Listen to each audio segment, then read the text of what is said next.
Good evening, ladies and gentlemen.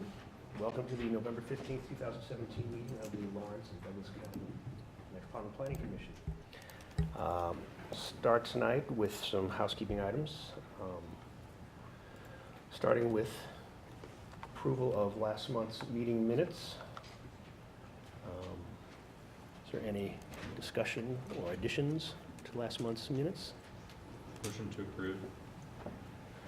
Motion from Commissioner Kelly to approve, second. Second. From Commissioner Culver. Any further discussion? All in favor, please raise your hand. It's approved unanimously, 9-0. Any committee reports to receive from commissioners? Any communications from the public we've not had in our packet? I Commissioner received an Willie. email that I assume everyone else did from Mr. Allman. That was not included in the packet. Yes. I'll speak into the microphone as well. Yep. I received an email from Michael Allman that was not included in the packet. Did everyone else receive that? Did receive that. Just asking for discussion about bicycle issues. I'm not sure we received that. Did we?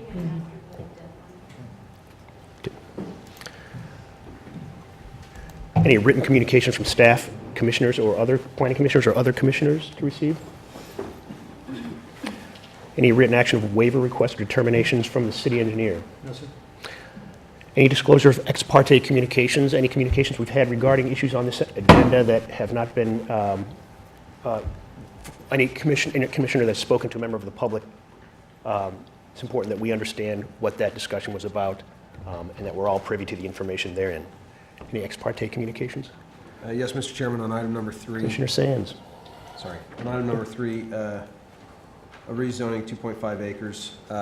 Spoke with neighbors in that area who are generally against the zoning but gave no specific reasons for it. Okay. Any further ex parte? Commissioner Payne. I had a brief discussion this morning about agenda item number 2 and the, I guess it's the concept plan, not including a link to the loop. It's on the bikeway plan. So Okay. And who was that with? it came up in a conversation with the Livo Lawrence Healthy Built Environment Workgroup. Any other ex parte communications? Any abstentions from any of tonight's agenda items by commissioners? All right, seeing none, we'll move on to our first agenda item, conditional use permit for the Teen Challenge Group Home. Mary?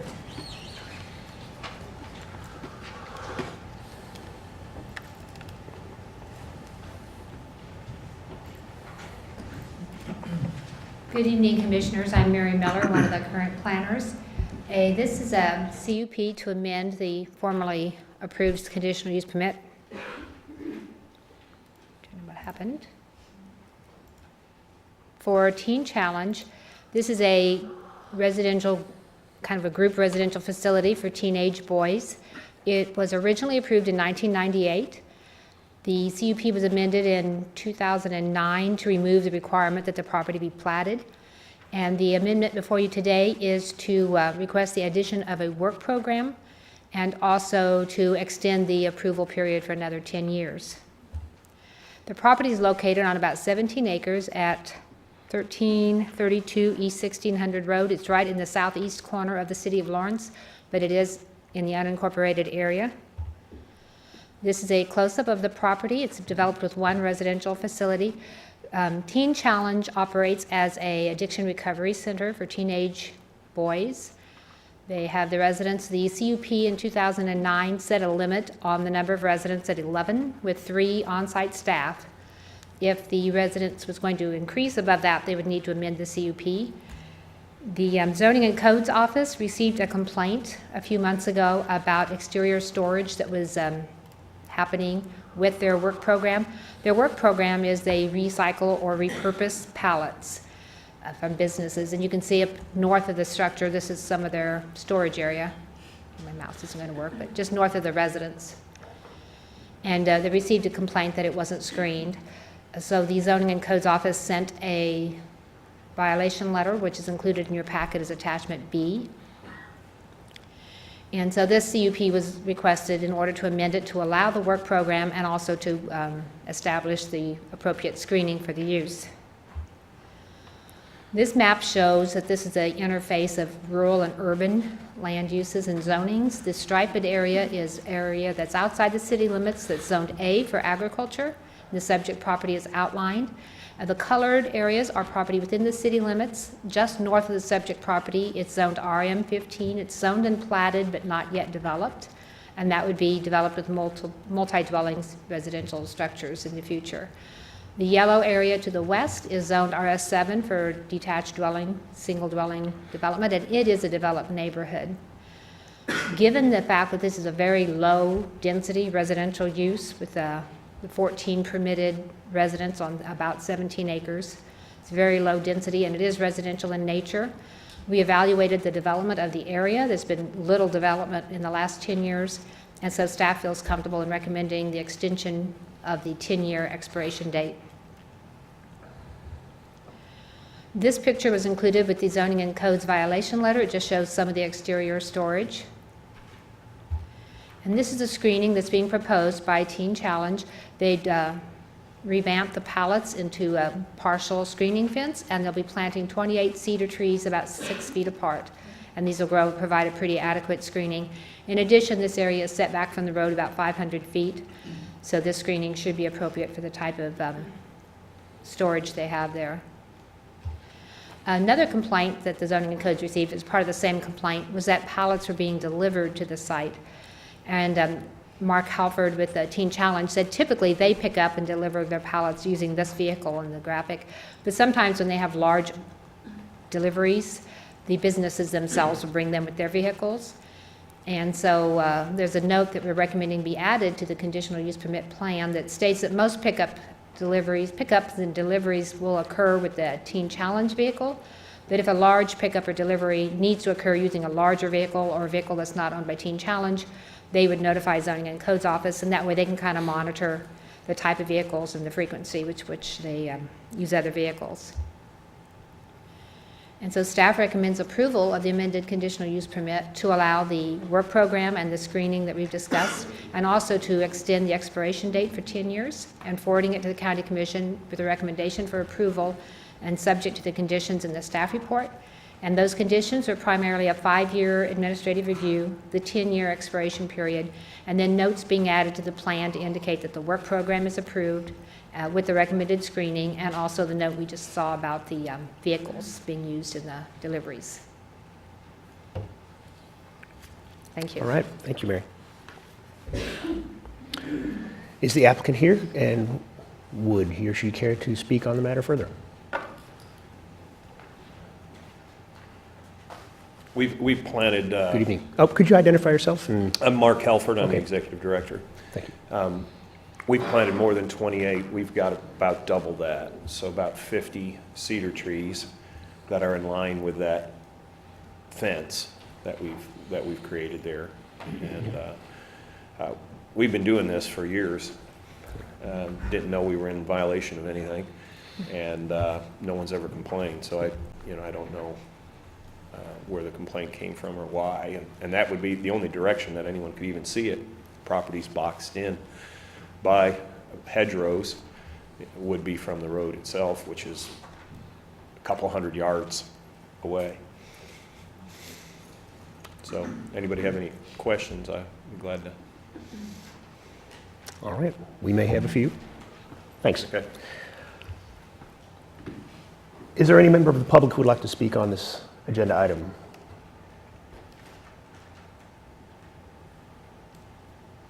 Seeing none, then we will bring it back up here to the commission for discussion, questions for staff or for the applicant, or motions. Commissioner Butler. Mary, I have a question. The requirement for the, if they use a larger vehicle, or the vehicle requirement, what, is that because they're concerned with dumping? What's the, why is that there? It's an answer to the complaint. I think the neighbor, whoever complained, I'm assuming they were concerned that it just didn't seem residential with the larger trucks making the deliveries. And so that requirement would just make sure that this type of vehicle that we saw in the picture, that's pretty similar to other vehicles you see in residential neighborhoods, would be the one typically making deliveries and pickups. I think they were afraid it's becoming more industrial with trucks making deliveries and pickups, larger trucks. When you say larger trucks, are we talking like a U-Haul vehicle? Is that, I mean, are you thinking like a semi? Either one. And so, Mr. Halpern, can you address that? Yeah, the truck in question was a farmer that had purchased some pallets for his hay. And so he came and he hauled the pallets away. Otherwise, we don't do that. So that's the only time it's ever happened. But it was a farmer that came, and he came probably, what, he come with a big trailer? Just a big hay trailer. And he didn't drop off. No one drops off pallets there, ever. That's never happened. And so they're only pallets that we've picked up. And the truck in question would have been the farmer that came to pick them up for his hay. So he was removing pallets from your property, He was removing Okay. pallets, he wasn't dropping anything off. but you always get your own pallets? when you're Yes. Collecting them, okay? Yes, Okay. Thank you. Any further questions? Commissioner Willie? It's not really a further question, it's more discussion of the same. I do have a concern with limiting vehicles that would be fully appropriate for an agricultural zoning just because residential has encroached nearby. I think that sets kind of a precedent that I might not be comfortable with. It seems like that addition may also be unnecessary for the use that's being proposed. You're talking about the notification of another truck coming onto the property that's not theirs? Right. I see.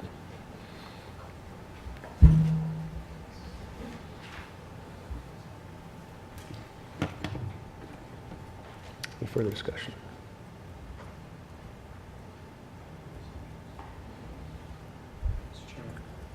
Commissioner Sinclair. Follow-up question for Commissioner Willie. Is your concern still present, notwithstanding the fact that the applicant doesn't appear to care about the limitation?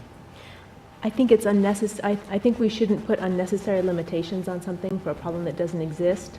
I think people should also be aware that agricultural uses, which that would be in agricultural zoning, even though it is a residence within agricultural zoning, that we should just be, aware that many of those types of vehicles are fully appropriate for that, and people who live on the edge of town have to take into consideration that there will be other types of uses that are not residential in their neighborhood.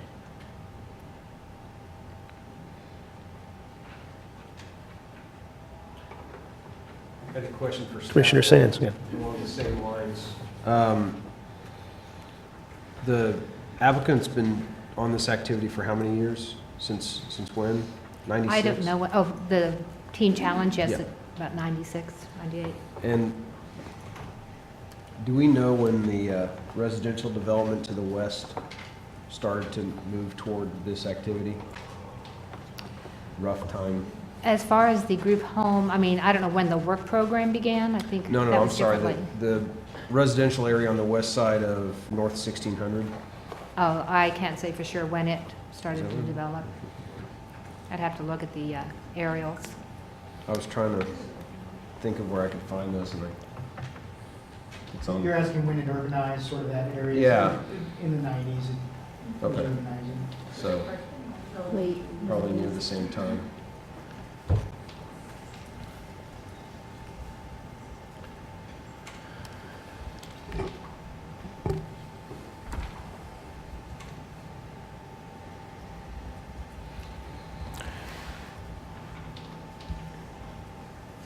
Commissioner Willie? I would be glad to make a motion, and I would motion that we approve the conditional use permit to add the work program to the Heart of Teen America Teen Challenge facility and renew the conditional use permit, subject to the following conditions: the administrative 5-year review, the validity for 10 years after approval of Board of County Commissions. On item 3 of the recommendations, I think that they've been very gracious to include the screening that was asked, but I would like to remove, that is item 3A2, that they would have to report other vehicles coming onto that site. Moved by Commissioner Willie and seconded by Commissioner Carpenter to approve with the recommendations and conditions less 3A2. Any further discussion? Seeing none, all in favor, raise your hand. Passes unanimously, 10-0. Thank you. Thank you. On to item 2, rezoning at 31st and Haskell from IG to IL.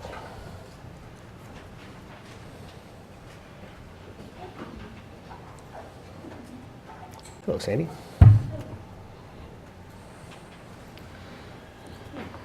Good evening, Sandy Day, planning staff. This item before you is for the consideration of a rezoning.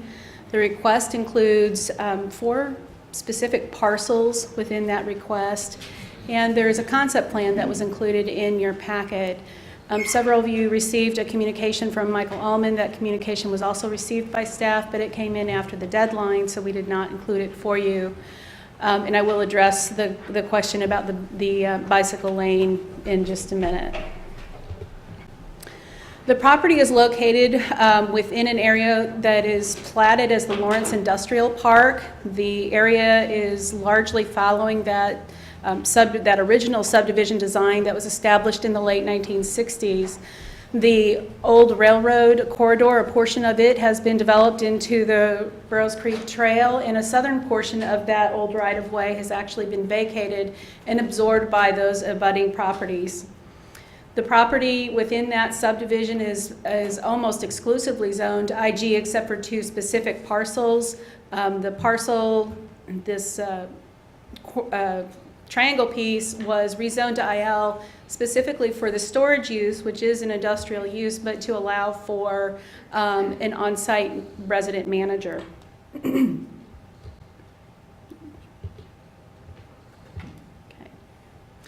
Some of the surrounding zoning and land uses in that area include, as we discussed, the IG district that is roughly the northwest corner of Old Haskell Avenue and Old 31st Street.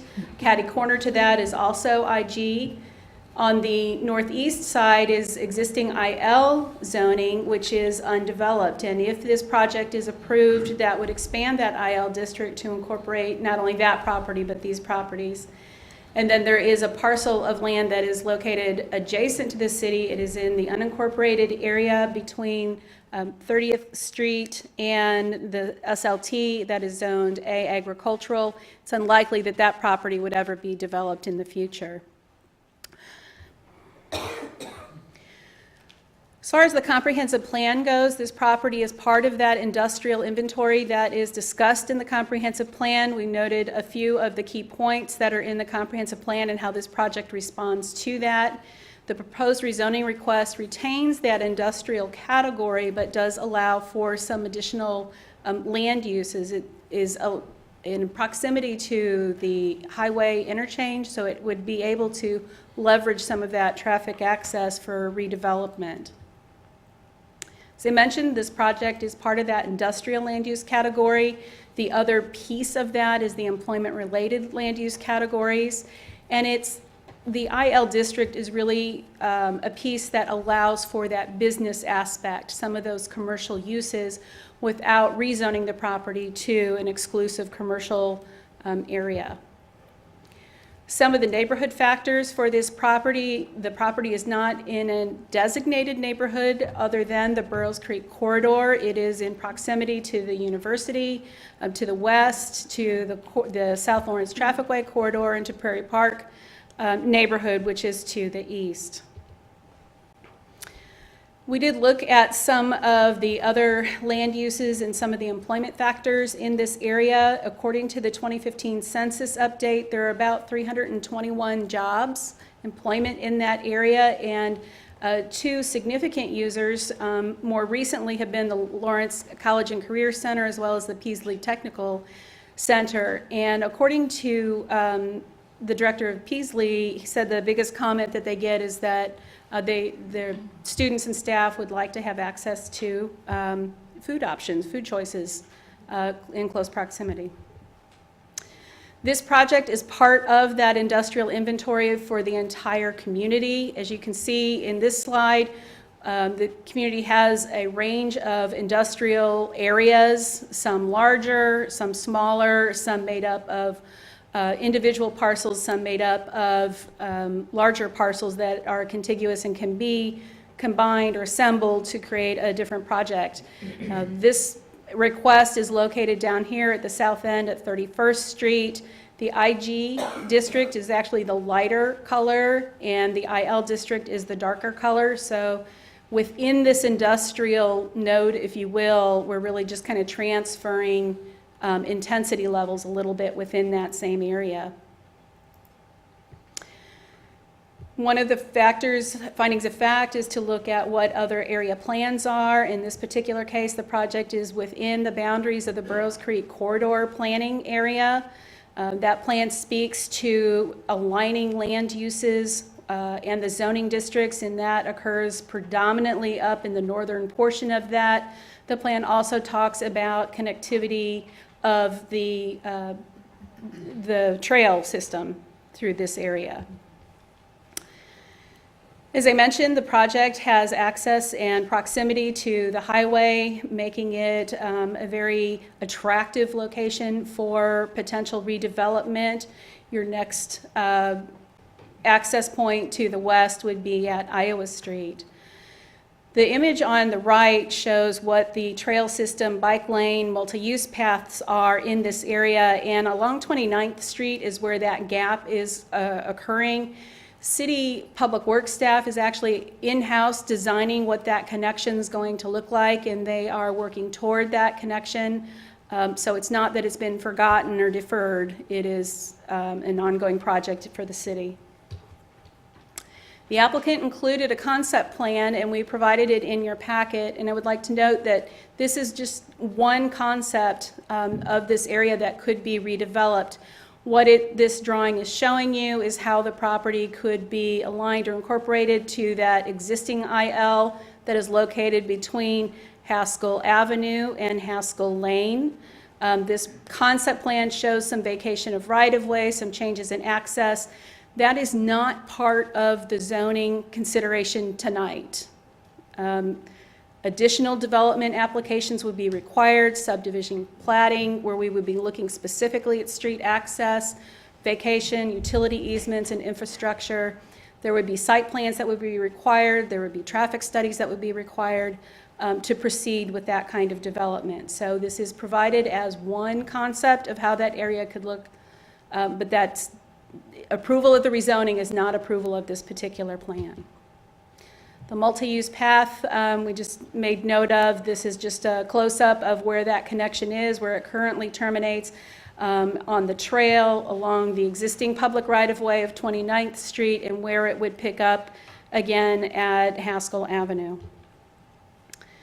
Some of the suitability questions asked in a rezoning application: what is the impact on those existing properties? The uses that are out there today can feasibly and continue to exist in either the IG district that it's zoned today or the IL district if approved.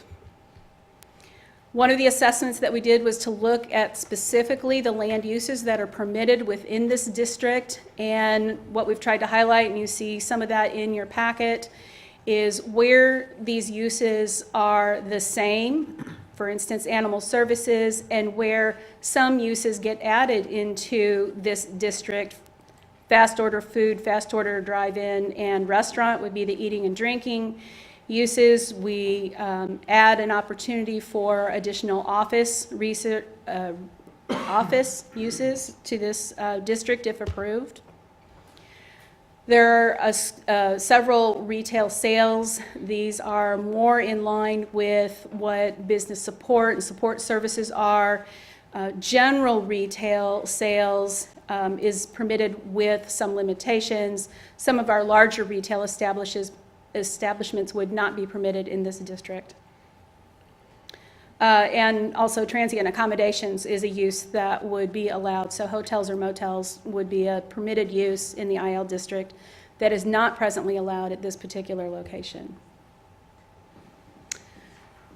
The vehicle sales and service uses, all of these uses are permitted in both districts with the exception of truck stops. Truck stops is a use that has been discussed in the past at some length in the IL district. It is not permitted in the IG district. The way this property is zoned today, it would be permitted with a special use permit. The balance of the industrial facilities and wholesale storage and distribution facility uses are all still permitted in both districts. How this project relates to commercial nodes within this portion of the community, there is a small area that's currently zoned CN2. I'm not sure where that came from.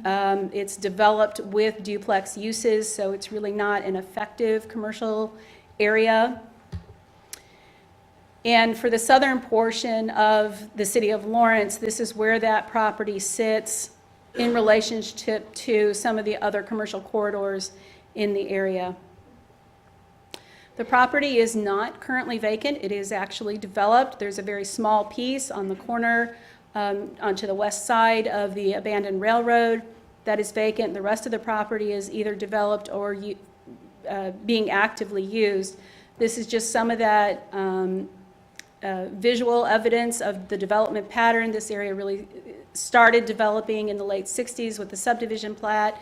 You can start to see development of properties in the area by 86, 2009, and then we can start to see the impact and changes with the K-10 highway. So again, this property is not vacant. It is developed industrial property today. Some of the detrimental impacts that may be associated with the development are changes in traffic, and that's really the extent of the assessment we can do at this time without knowing more detail about specific uses. That is a harder element to anticipate. Industrial uses, by their very nature, have intensity associated with them. They have truck traffic, they have vehicular traffic, they have employment traffic with those. As each property redevelops, whether it's assembled or looked at individually, all of those factors would have to be considered as well.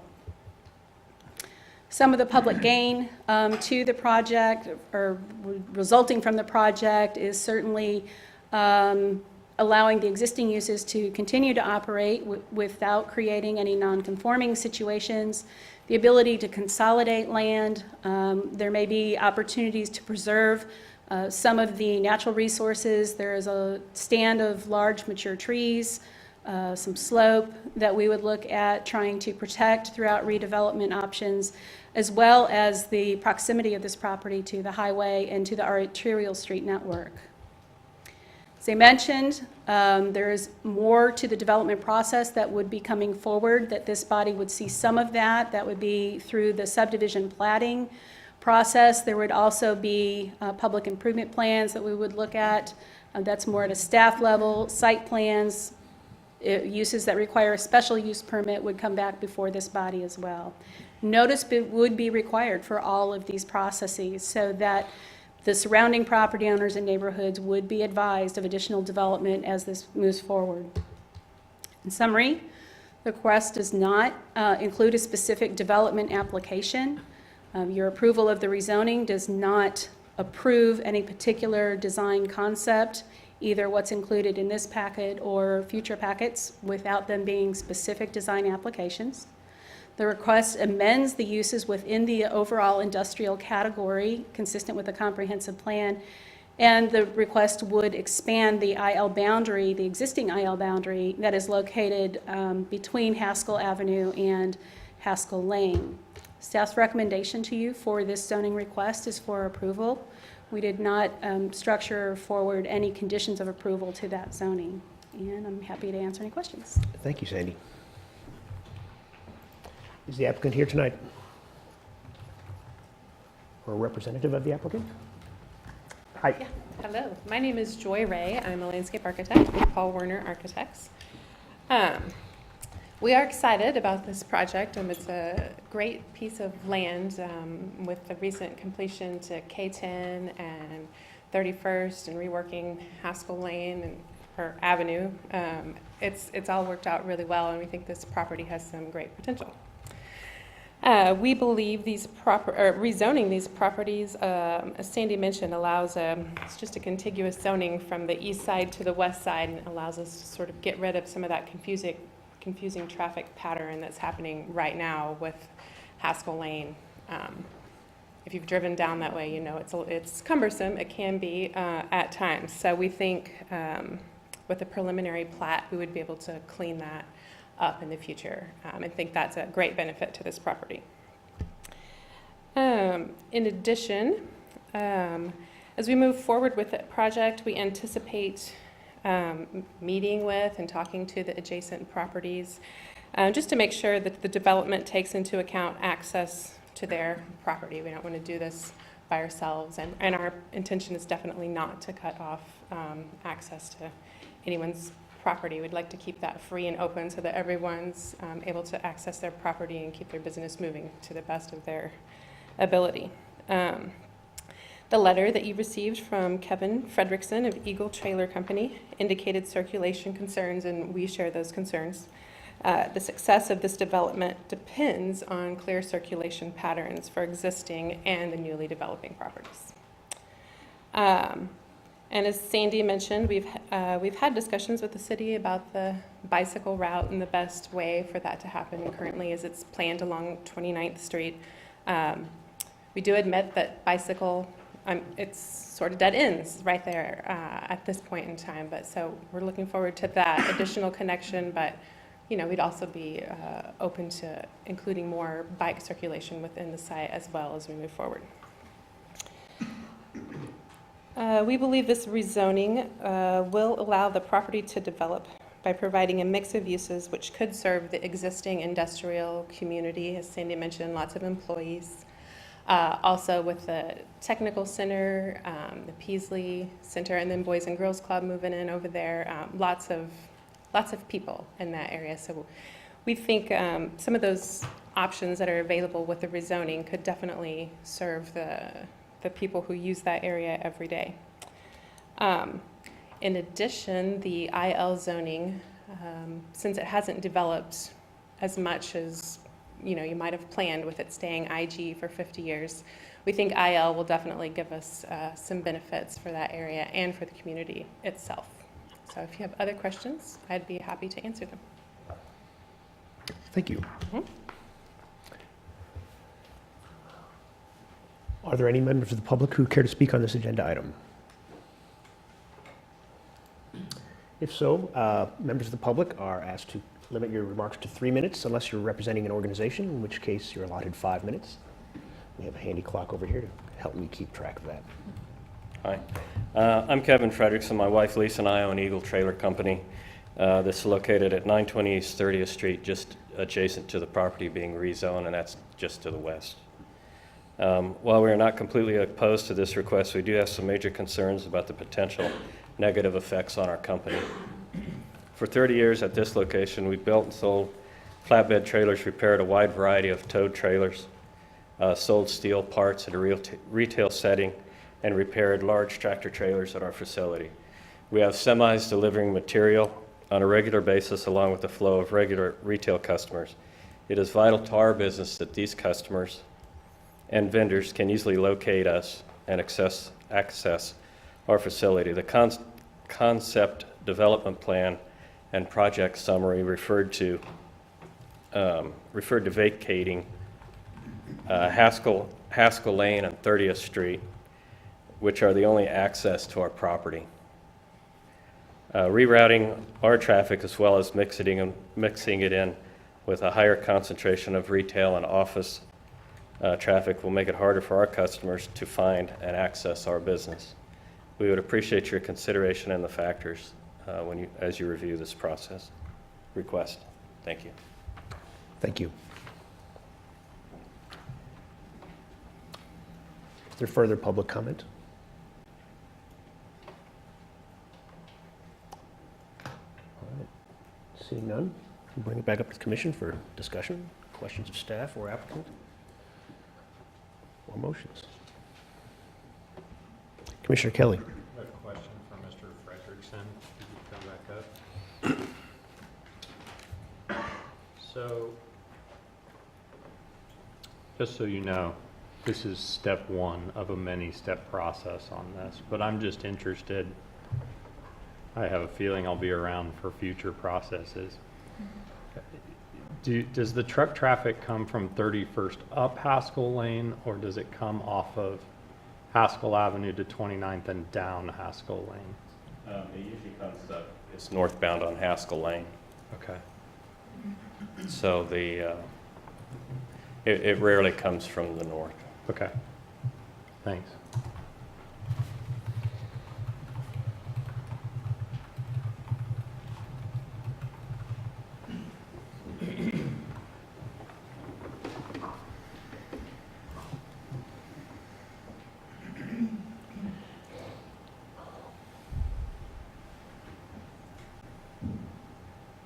Questions from commissioners? Commissioner Carpenter.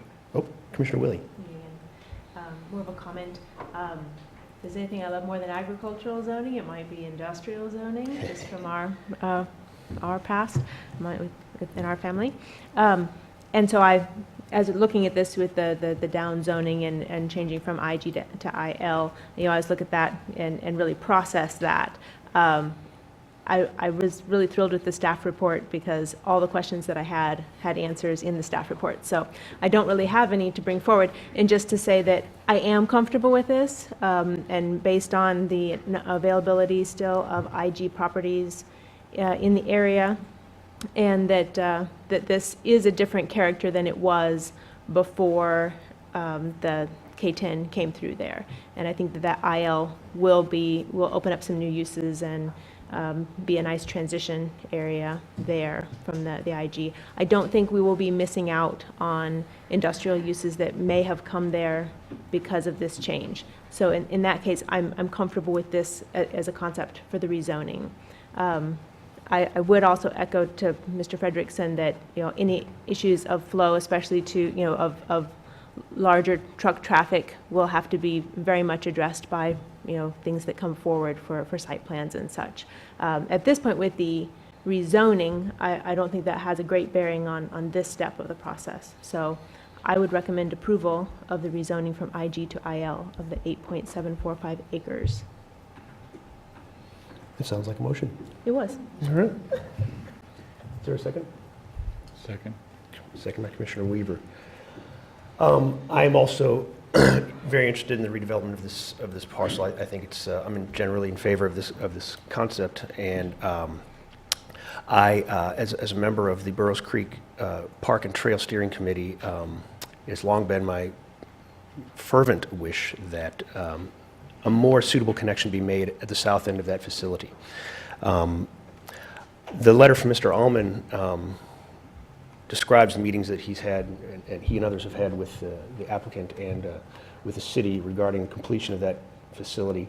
And I think that the continuation of the Burroughs Creek Trail, either along 29th or along its existing path, I would be wonderful. I ride and drive through that intersection frequently. On a bike, it is a little bit tricky with the S-curve from Haskell onto Haskell Lane there, to be on a bicycle and navigating that. I think for casual users, it might be a little intimidating, in fact, right now. I would like to see a little more smooth connection made, and the conflict I have there is with the possible vacation of Haskell Lane. Mr. Frederickson, if I could ask you again, if traffic is coming up Haskell Lane, you said, from the SLT, or from 31st Street,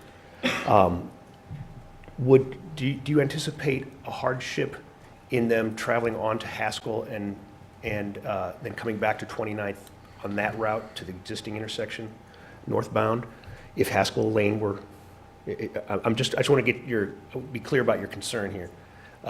You're worried that there might be a difficulty in transiting eastbound all the way to Haskell and then up? Our customers and the delivery trucks and everything else, they just need to be able to come up from the south on Haskell Lane up to 30th Street.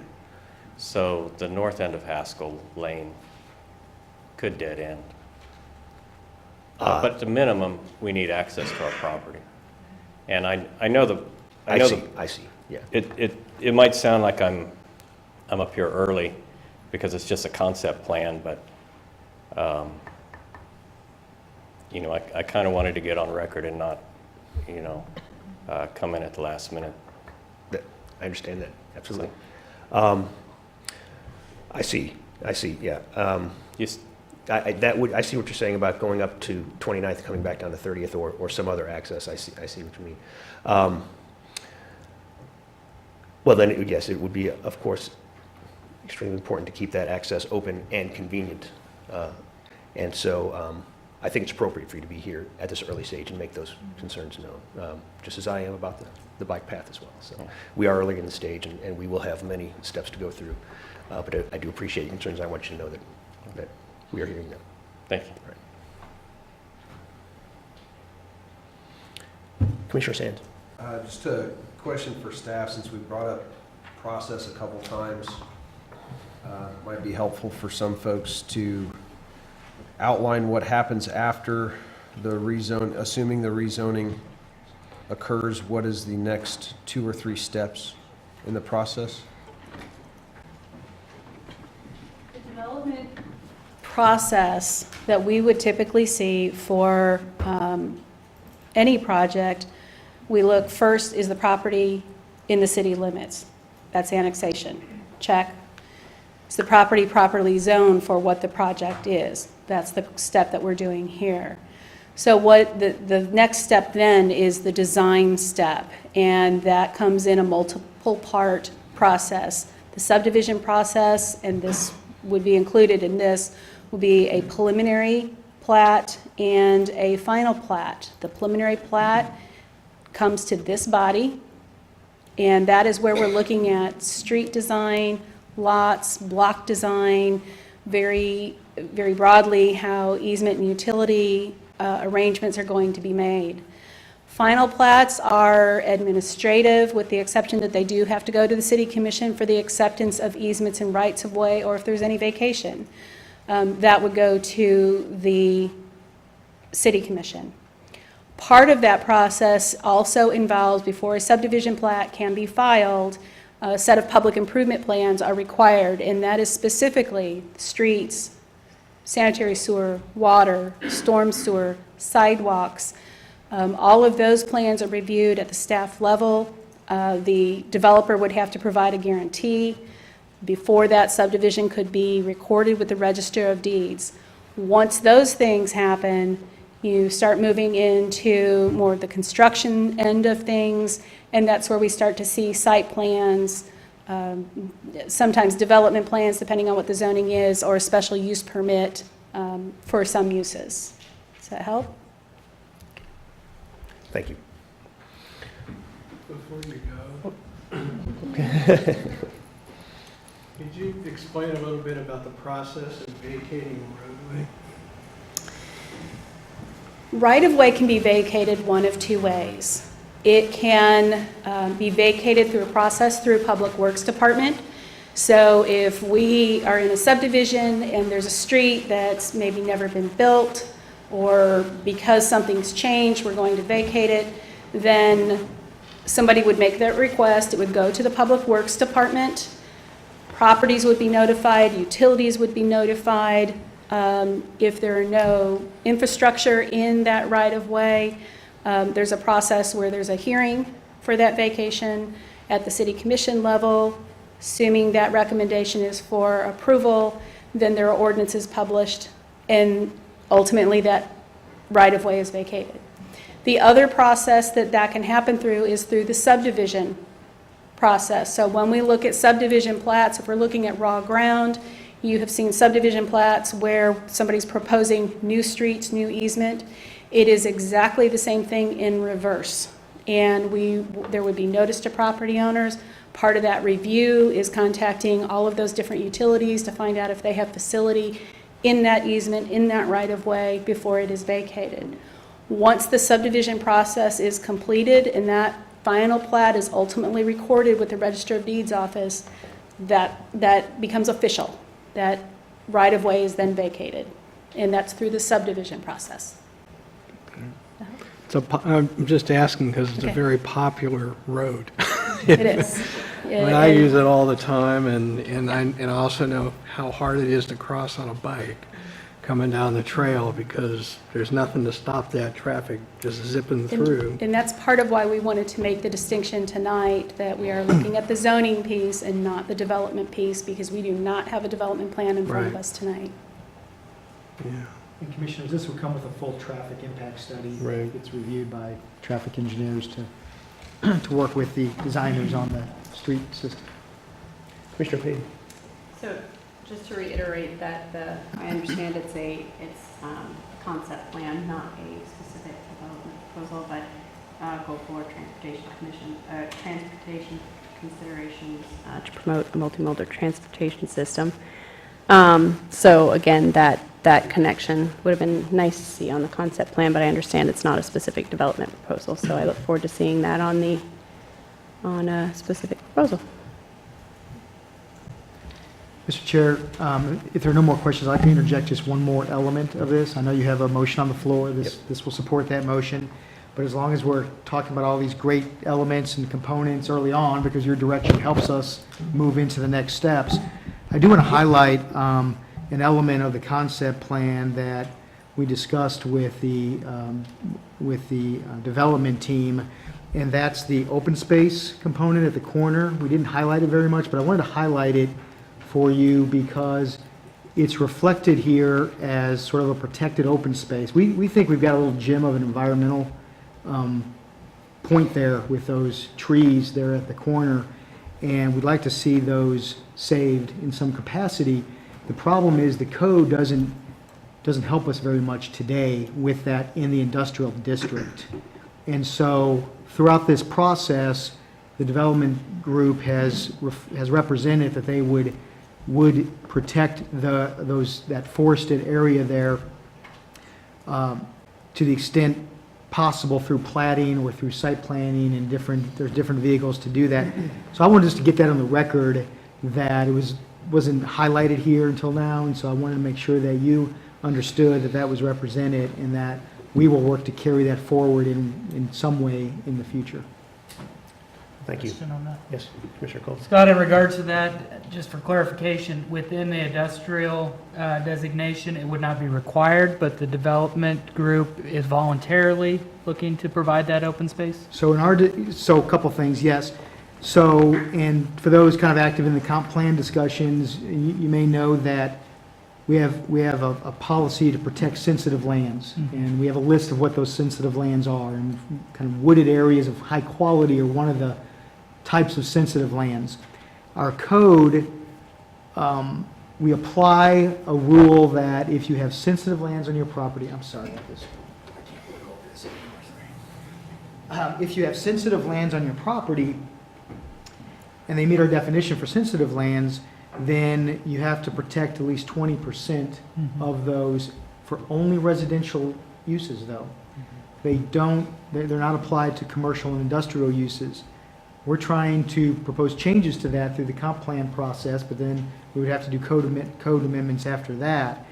So in our discussions with the development group, we've said, hey, we think this is kind of a special, unique gateway from the highway. It's very natural. It's got a great look and feel to it.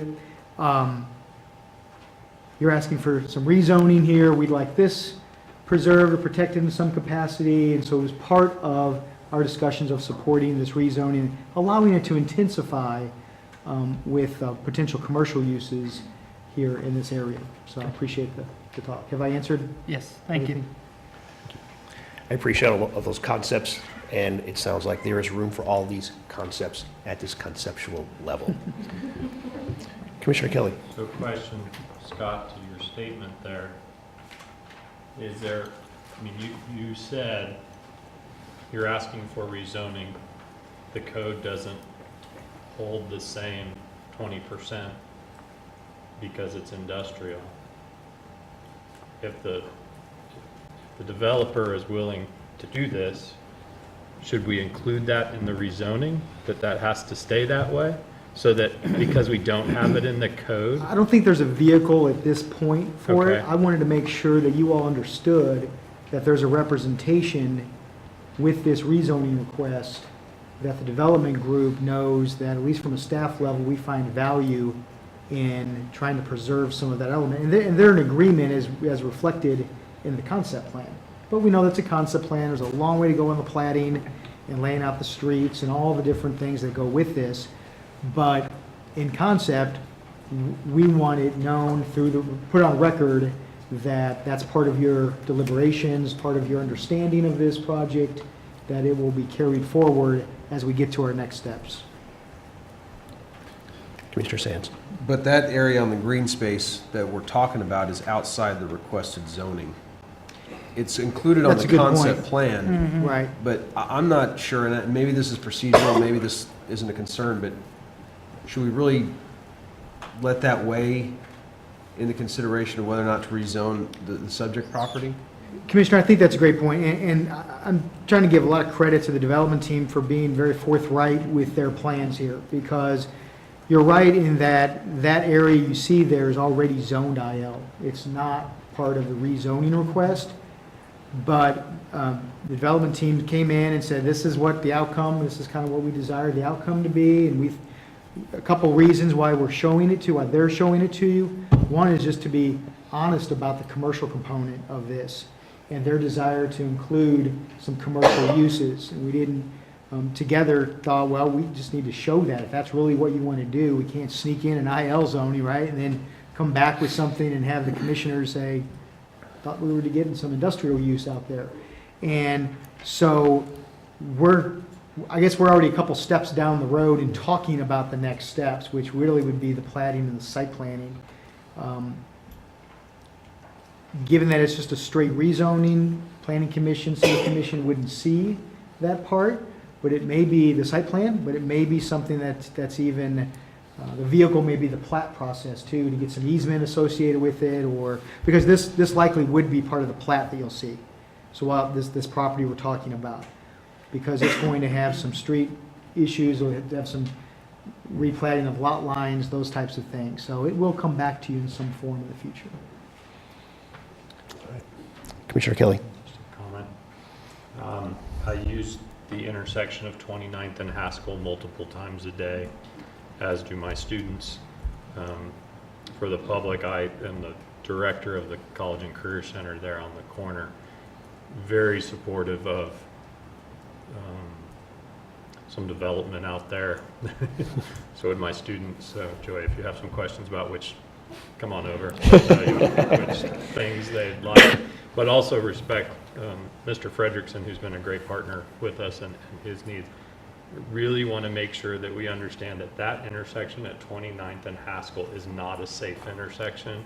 We have buses pulling out of there multiple times a day, and as we add the Boys and Girls Club, people are coming very fast up a hill, and I am just so fortunate we haven't had an accident there yet. So I know that the traffic group the engineers are looking at that, but you know, if it's a signal or if there's some way we can be creative in the platting process to maybe bring an entry. That's why I asked Mr. Frederickson about where the entry comes off of. Is there another way that they can get there? Because I love the idea of vacating Haskell Lane. I think a lot of people are using it and they don't even understand what it is. It goes to the same place. It's not any faster. But I appreciate the thought that's gone into it, and especially I appreciate keeping some of those beautiful trees there. I mean, we took out way too many when we built the center, and that's too bad, but I think thank you for thinking of that, because it is a nice gateway. So very supportive of the plan, and really want to encourage those traffic engineers to get people to slow down a little bit, maybe even stop and look at some beautiful buildings. Commissioner Sands. So concept plans at this stage, I think we've kind of figured out are either helpful in determining whether or not you want a project to move forward, or helpful if you don't want the project to move forward. I do thank the applicant for including it, though, because it helps us visualize, at least in a thumbnail sketch, what the site might be. I really hope moving forward that we can give more than fair deference to Eagle Trailer to make sure that whatever access concerns that are there are either mitigated, corrected, or have, you know, little to no impact, because it'd be really sad to zone something to increase development and then in turn hurt an existing business that's already there. So at this stage, I don't think the zoning hurts any of the existing businesses there, so I'm inclined to support. Well, I think that we have not only an opportunity to make sure that all the accesses are preserved, but perhaps make sure that transit of all vehicles is improved and have superior facilities. So I appreciate the concept plan and the ideas that are put forth there. And we do have a motion and a second. That was a good discussion. Thank you all. Is there any further discussion among commissioners? I just had one question. Commissioner Carpenter. Given that we've had quite a controversy about an SUP for a gun range in the IG district just south of this, what would be the process for a possible gun range in an IL district? I mean, this was a big deal down there, so I'm just... It was. I might be able to answer that. Yeah. Recreational. Catherine, why don't you go up to it? Thank you. Yeah, I forgot we had the expert in there. I was going to be snarky and say we already have a permit for processing one, but that's not true. That proposal was to change it to IL. So the gun range is permitted in the IL district. So, It was a particular use. It was the active. yes, it's active participation indoor, so sport. So, but yes, it would be permitted in the IL. Yeah, I'm just, that's one thing that we're opening the door to possibly down the road. I know that's not anywhere mentioned in here, but since that was such a big deal, I just wanted to make sure that was out in the open now. Commissioner Kelly, yeah. I mean, we'll still run into the same issue, just for commissioners, we'll still run into the same conflictual federal law of guns within a site of a school. We have lots of places that are IL now that are within the distance of a school that you could, and it becomes whether we allow those that close to a school, and it gets conflictual about what the federal law is versus what we will allow. So I'm glad you brought it up, Commissioner Carpenter, because I think we still need to have that larger discussion, but probably not at this level. It would be at the city commission level. Any further discussion among commissioners? Then all in favor of the motion to recommend approval, raise your hand. Carries unanimously, 10-0. Thank you. On to item 3, rezoning at 5275 West 6th Street.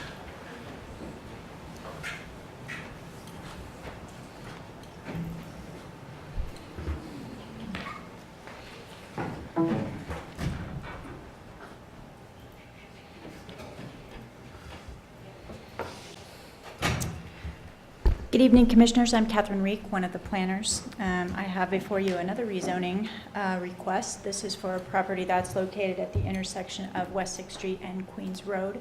It's on the southeast corner. This will show you exactly where it's located. There's an intersection that's being improved, or the street to the south there is being improved with the project that's currently going in just to the west. But this gives you an idea of where exactly we're talking about. It's the highlighted property in blue. This is the surrounding zoning for the area. It is currently zoned UR. They are proposing to zone it to RMO. As you can see, the highlighted area in blue is in the UR. Just a little bit about the UR district. That's a special district that's intended for recently annexed property, to sort of keep it from developing too fast and getting inappropriate zoning at the time that it's annexed. It's kind of a transition zoning, and allows the property to develop similar to what is in the comprehensive plan and area plans for the area after it's been annexed. This request is for 2.5 acres. They would like to bring that into current traditional zoning and not have it in the UR district any longer, so that they can develop this with similar development to what is in the area, which would be multifamily, medium to high intensity residential. There's low intensity there in RS7 and the PRD, single family residential. There's also some multifamily, RM15, RMO, RM24 in the area. The current density standards for the RMO district is 22 dwelling units per acre, so that would be compatible with this district. Actually, a little less than what is actually most of the multifamily zoning. So some key points in this rezoning application. This is again at the southeast corner of West 6th Street and Queens Road. This is designated as West 6th Street is designated as an arterial collector. Or major arterial, I'm sorry. The intersection is arterial collector, and these intersections are intended for medium to high density residential development, as in our comprehensive plan suggests. The property was annexed in 2001 and zoned UR in 2006 with the adoption of the current land development code. And again, that UR district is a special purpose district intended to prevent that premature and inappropriate development for newly annexed land. This rezoning would allow development that's consistent with the area and fit within the goals of the comprehensive plan. We're going to talk a little bit about another concept plan. This one is a little bit different. In some ways it's articulate a little bit more. In some ways it's articulate a little bit less than the one you saw. Again, it's just a concept plan. This is just one idea that they may have. I think what it shows here is there's some interior circulation. What it may not show are what some of the neighbors might be here to talk about this evening, which are some of the concerns. It doesn't show things like landscaping or fully articulate how they may be laying some of these units out. They intend to have this developed as a combination of duplex, triplex, and fourplex, moderately priced independent living for seniors. The RMO district is intended to be sort of a transition district between higher intensity commercial districts and lower intensity residential districts. It permits low to moderate administrative and professional office uses, as well as medium density residential. Would she speak up, please? We can't. Sure, I can adjust. So some of the review criteria that we check for when we're accepting rezoning applications, we check to make sure that it conforms with the future plans for the area and the comprehensive plan. As I said, this is a major arterial road and arterial collector. It is also designated as medium to low in density for the Wakarusa, west of the Wakarusa, the West 6th Street corridor west of the Wakarusa is intended for medium or recommended medium to high intensity residential, which this would be in keeping with that. We check for similarity in zoning use to nearby properties and the areas compatible with the character of the neighborhood. This is certainly in keeping with what has currently developed there. We still have some lingering UR district to the north that has not yet developed, but pretty much the rest of the area around this particular parcel is developing with medium to high intensity residential uses. The suitability of the subject property for uses which it has been restricted under the current zoning. UR is a very restrictive zoning in that it only permits agriculture or crop agriculture, that is, or the use that it was immediately prior to when it came into the city as annexed. And that use currently is a single-family dwelling. It has an accessory structure. And so this property can only be used for those two uses currently. It is a legally single-dwelling unit structure, and that could continue, or they could revert it back to crop agriculture currently, which is not really how the area is developing. And I think for the property owner's request, they would like to develop it within the character of the surrounding area. We also look at the impacts of, for approving and denying the rezoning request. Just want to mention, as in the staff report, we did have some public comment that was received by us. We had phone call and some email correspondence asking for the plan and some expression of some of their concerns. Those were just distances to property lines and setbacks, retaining trees and landscaping, really articulating that. They're concerned about how that may change. The location and regulation of the garbage collection was an item that was mentioned. They are curious about how the easements and infrastructure will be extended, fencing and maintenance, lighting and detailed plans. And just want to point out that this is, again, the first step in a multi-step process. And most of these items are addressed during the platting and site planning process where there is public notice. So there is further opportunity for these items to be discussed through the design process. But we do want to bring them to your attention because they were articulated to us, so we're bringing those out. And again, those next steps after the rezoning involve the preliminary plat. This property is not platted, so we need a preliminary plat, which comes before this body. The final plat, again, which would have any dedications of easements that would be necessary. As part of that process, there would also be the public improvement plans.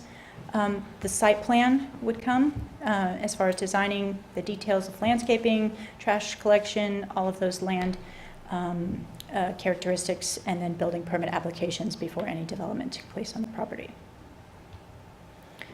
Staff is recommending approval of the rezoning request from UR to RMO multi-dwelling residential office and forwarding this on to the City Commission with a recommendation for approval. And I'd be happy to stand for any questions if you have some. Thank you, Catherine. Okay. Would the applicant care to add anything to the?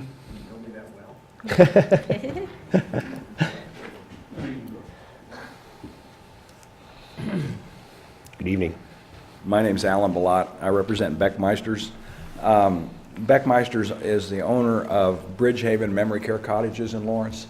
There are several of them scattered throughout the city, one on Quail Creek Drive, two on Research Park Drive, one on 26th Street. So they have pretty good operation going, and the infrastructure for that kind of care pretty developed, and a staff that is in place. And they have purchased this property not to be a memory care cottage development, but to be kind of a feeder for the future, where these would be for empty nester active seniors to be able to live in until perhaps such time that they need to move to the more advanced care facilities. And it would be supported by their existing staff. It would have a clubhouse where the recreation director could have different programs for the people, wellness clinics, flu shots, things like that. The units would be one story with a partial basement, 3 bedrooms, 2 bathrooms, 3 bathrooms, and each unit would have its own fenced private backyard. That's as far as we've gotten so far. The site plan that you're looking at really is very, very preliminary. As I told Catherine when I submitted, there's still a lot of moving parts that need to be worked out on this.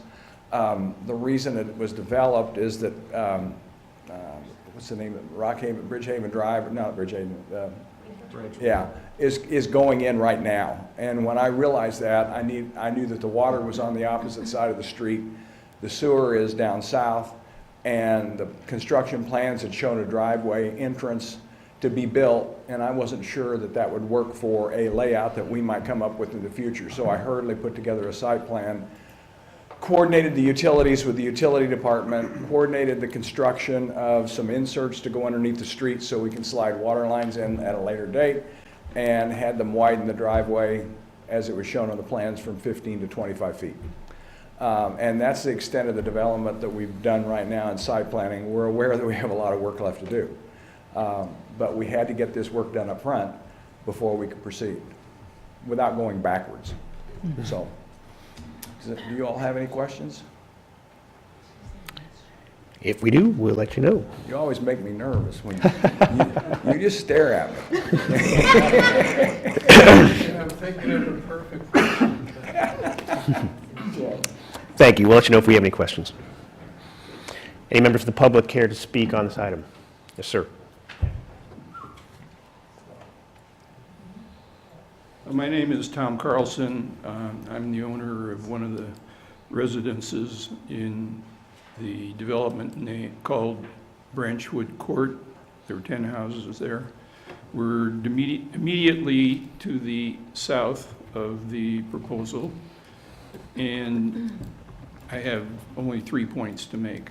One is that the consensus is I don't think anybody will challenge this rezoning. That's not the issue. And Mrs. White took one of my points away by mentioning the fact that we did submit a number of comments and issues to her. And that's based mostly on this proposed preliminary plan, which, speaking for myself, I strongly feel that it is out of character with the neighborhood, and there's going to have to be a whole bunch of work done to make it in character. One of the things I would suggest is that Mr. Balot and the architect tour the neighborhood and see what else is around them or would be around them. And that's it. Thank you. And there's a number of other residents in the street are here if they care to say anything. You bet. Each who wishes to speak will have their chance. Please. Hi, I'm Camille Leeson, and I live on Fox Chase Court. So my backyard is just east, so it adjoins this property. And I would be very upset if, you know, it were like a multi-level apartment building. I mean, I would never buy a house where the backyard adjoined that of an apartment building. I think if this was something that truly is one level, and they maintain the trees, because there are a lot of trees that are about 4 foot, you know, west of my backyard. I would hate to see those go, because then there would be even more property or even less privacy. I would definitely agree with the gentleman that just spoke. I don't think it's in character at all with our neighborhood. I know there is some senior living condos that are built just west of there, but it's not in keeping with the rest of the neighborhood. I mean, it would take away so much privacy. I think it would decrease the value of my home, and I think it would make it a lot harder to sell. So, you know, if it's something that's truly one level and they put up a fence and maintain the trees, it might not be so bad, but I definitely am not supportive. You know, I would much rather see housing that's consistent with my neighborhood behind me. That's all I have to say. Thank you. Further public comment? My name is Judy Dreiling. I live right behind the property, just over the fence on the south side. I agree with the comments of the two public responses before me. We are concerned with the property values. We are concerned that it stay one level if it is approved. With this being a temporary placement, if you leave your home, you maybe are not in the best of health before you need to go to another place. It sounds like it's going to be a very, very transient neighborhood. I agree this does not really fit in with the neighborhood that we have.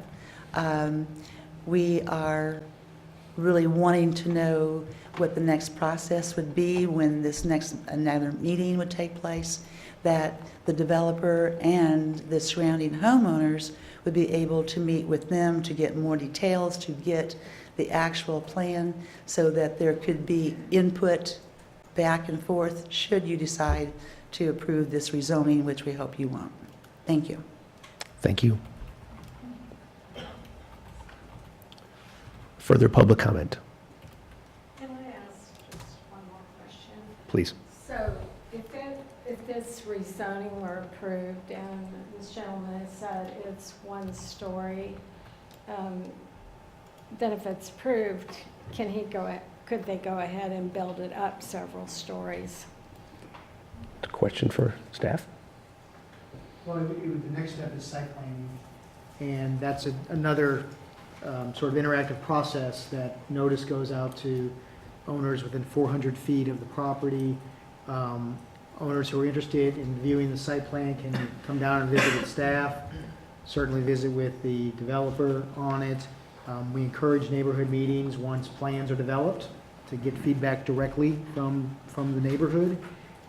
But to answer the question, the zoning carries with it a certain set of property rights that have to do with setbacks and building heights and sizes of things and parking and those kinds of things, just like the zoning does for every owner in the room tonight, can enjoy whatever the zoning allows it. And so I think there may be a 10-foot difference in the RMO to I think there's some RS zoning here. So the direct question is, there wouldn't be anything to limit the ability except what outcome the site plan has at the end of that process. You're saying that the building height allowance is 10 feet difference from RS? I think it's a 45-foot height versus a 35 feet height. Does that sound right? Yeah. Between the adjacent zoning and this proposed zoning.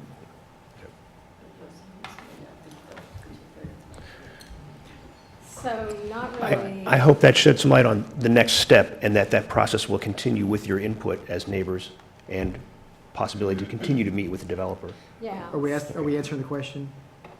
Well, no, I'm a little more confused. I wasn't confused before, but now I am. So I think what you're asking is, does the zoning limit it, is approving the zoning limit it to 1 story? It does not. That's what I Yeah. thought when you said 35 or 45 feet, that's like 4 stories. I would hate that. That would really harm, I think, all our property values. So I'm definitely not in favor of that. Thank you. Is there any further public comment? Excuse me. Then, Mr. Balot, if you'd care to reply.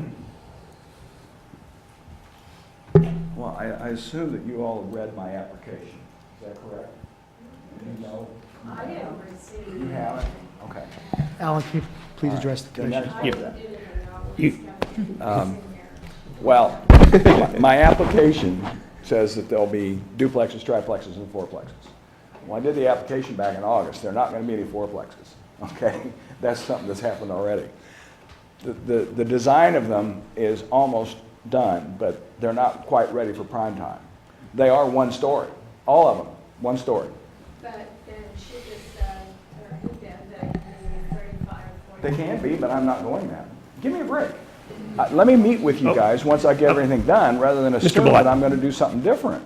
Mr. Balot, if you would I'd address the love to commission. meet with you Well, when we get it developed. I don't have enough yet to assure you that what we're going to do is what we said in the application. Okay. Okay? I mean, Anything else you'd like to add?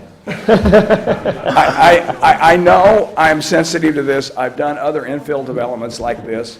Ladies and gentlemen, please. The neighborhood that's right next to the vacant land is always worried, and I'm sensitive to that. But you have to take into consideration that the neighborhood that's concerned now, their neighbors were concerned when that development was done.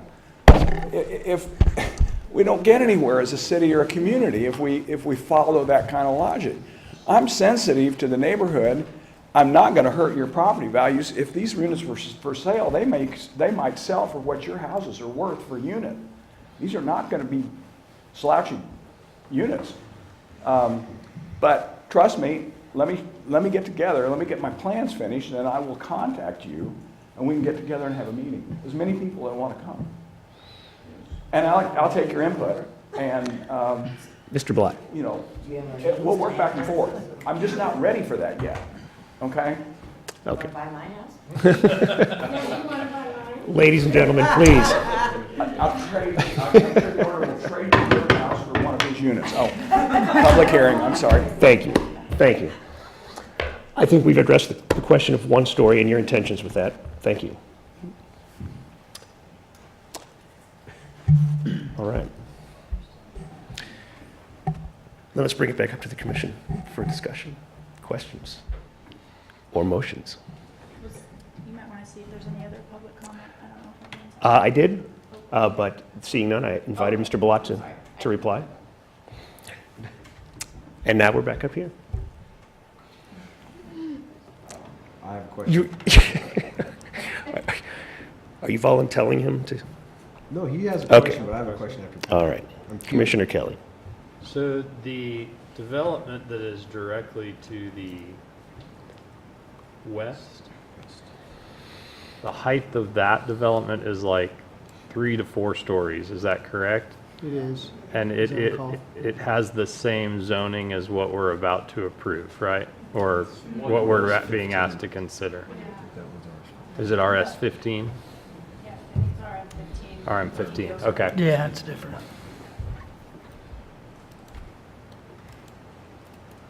Answered my question. Okay. Commissioner Sands. Okay, and then my question, the packet had that the RMO density is 22 per acre, and the RM15 then is, like, what is the comparison of density between what's already been approved and under construction to the west and what this possibly could be? So RM15 is typically 15 dwelling units per acre. RM24 would be 24, 32 accordingly. So the RMO is a little bit under the typical medium to high intensity, which is RM24 and higher. So it's a little bit under what would typically be an RM24 zoning district. And it permits the low intensity administrative and professional office use. Yeah, and requires a portion that it's a mixed portion. Okay, so it requires a portion that be dedicated to professional offices. I don't know what that percent is, but I Right. believe it is intended for a mix, it's intended for a mixed use. Yep. I mean, I could see why people would be concerned in the neighborhood. We've got, there's an apartment complex, it's a lower density, it's an apartment. And this has a allocation, or could be allowed to be of a higher density. So, I mean, I understand the neighborhood's concerns, so. Thank you. Thank you. Commissioner Sinclair. What is the property on the other side of Fox Chase Court? Prairie Commons Apartments property, what's that zone? Just To to the the, east. yeah, just to the east. RMO? To the east, that's R7. Are you talking No. about individual single-family dwelling Nope. units to the East east? of that. One to the east of East of that. that. Looks like it says RMO. I know, I think it is. Mr. Chairman? Yes. May I interject? Yeah. If you get on Google Maps or our GIS system, and you look at this corridor, 6th Street from Congressional or Wakarusa over to Stone Ridge, you'll find you'll find primarily multi-dwelling type uses, apartments or the most recent West of Branchwood senior living complex, but it's still multi-dwelling. The most recent developments, because of their adjacency to RS, have done that through the vehicle of the plan development overlay. And as you know, that's a tool that does have the effect of locking in the development pattern with the zoning, so that it's not left to chance later about the building heights or the building types. And to be honest, that can change in the future. New owner, new development pattern. So, I mean, I remind you that you have that tool available to you on these kinds of issues where you've got some compatibility discussions going on. Thank you. So I did look at the map while I was trying to pull the GIS up, and it does look like east of that is RMO, and then a little bit southeast is RM12D, which is duplex zoning. I'll get it up here in just a second. Commissioner Kelly. Question for staff. So we usually think of, you know, you have a major arterial there in that 6th Street, and we're trying to transition zone. So from high intensities to lower intensities. But one of the challenges we have here is that little snippet of RS-15 that comes out there. And, you know, as I'm looking at the map, it almost looks like that is the part that's not consistent with the neighborhood. Yeah, I mean, I know it is part of the neighborhood, so it's sort of contrarian to say that it's not consistent with the neighborhood. But if you have apartment building, single development, apartment, apartment, apartment, that, can you give some history on how that? I don't want to point out mistakes of planning from the past. That's not my intent here, but it may help the public to understand a little bit about how we try to do some transitional zoning from a very busy street. You know, 6th Street has high traffic upon it. It's a highway, and we're trying to transition down, you know, so you go from the highest density and move as you come off that highway to lower density. But that's sticking out, that's that Fox Cry Circle? Fox Chase Court. Yeah, Chase Court, thanks. Butchered it in 3 ways. Jim, do you want to tackle that? My recollection that that area west of Wakarusa, the subdivision kind of developed in where you see the single family, most of that all developed in the late 80s or early 90s. And there were more pieces of individually owned property along the corridor that was not under the Alvamar Bob Billings control, and so was not part of the areas that they had master planned. And so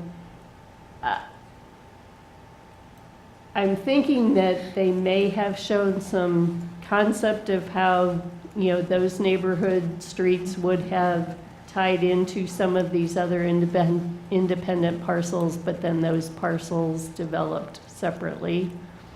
But that, if I recall, that Fox Chase Court is up a hill, is that right? Deer Road goes up a hill, and then Fox Chase Court is level, and Okay. all I can see is, Court is that's where I live. Right, Yeah. yeah, that it was kind of a high point, and so I'm sure that's why it was developed as single family, and it was there long before the other things around it.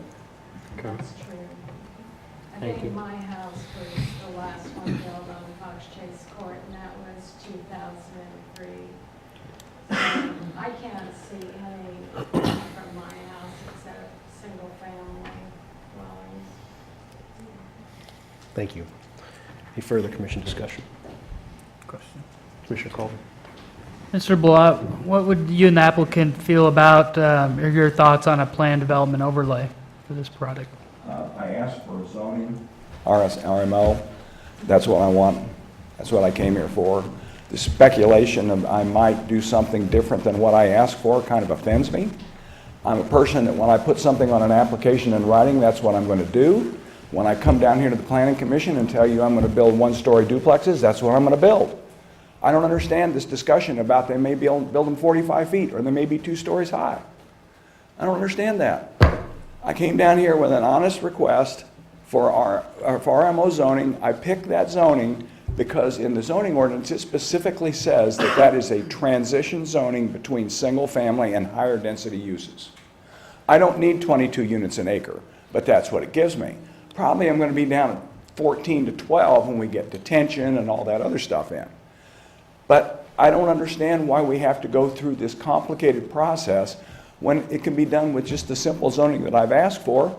Staff has reviewed it, and they've recommended approval. Okay, so no comments on a planned development overlay? I would rather not do that. That's another overlay that just complicates things for me and makes things more expensive. Thank you.